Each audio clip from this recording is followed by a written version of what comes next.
बहुत समय पहले भारत के पूर्वोत्तर क्षेत्र में एक छोटा सा गांव था। वह गांव ऊंचे ऊंचे पहाड़ों और घने जंगलों से घिरा हुआ था। गांव के पास एक गहरी और रहस्यमयी नदी बहती थी, जिसे लोग बहुत मानते थे।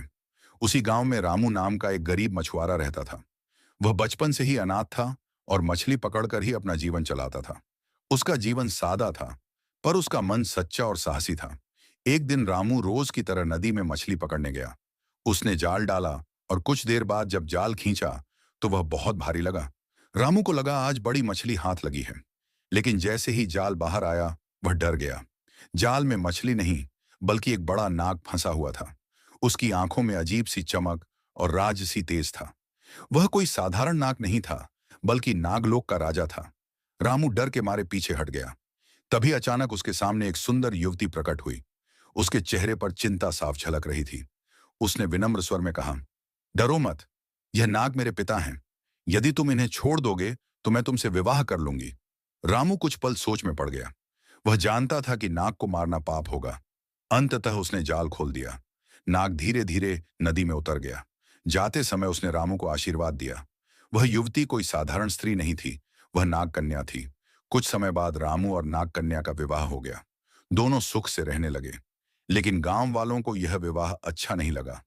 उन्हें लगा कि रामू ने परंपराओं को तोड़ा है। उन्होंने जाकर राजा से शिकायत कर दी। राजा ने रामू को दरबार में बुलाया और क्रोधित होकर बोला, तुमने गांव की मर्यादा तोड़ी है। तुम्हें दंड मिलेगा। कल सुबह मेरे मुर्गे और तुम्हारे मुर्गे में लड़ाई होगी। जो हारेगा उसे गांव छोड़ना होगा। रामू बहुत डर गया। वह घर आकर सारी बात अपनी पत्नी को बताने लगा। नागकन्या मुस्कुराई और बोली, डरने की कोई बात नहीं। मैं अभी नागलोक से एक शक्तिशाली मुर्गा ले आती हूँ। वह तुरंत नागलोक गई और थोड़ी देर में एक बलवान मुर्गा लेकर लौट आई। अगले दिन दोनों मुर्गों की लड़ाई हुई। नागलोक का मुर्गा इतना ताकतवर था कि राजा का मुर्गा हार गया। पर राजा हार मानने वाला नहीं था। उसने कहा, यह अंतिम फैसला नहीं है। कल जो टोकरी नदी की धारा को उलटी दिशा में बहा देगा, वही जीतेगा।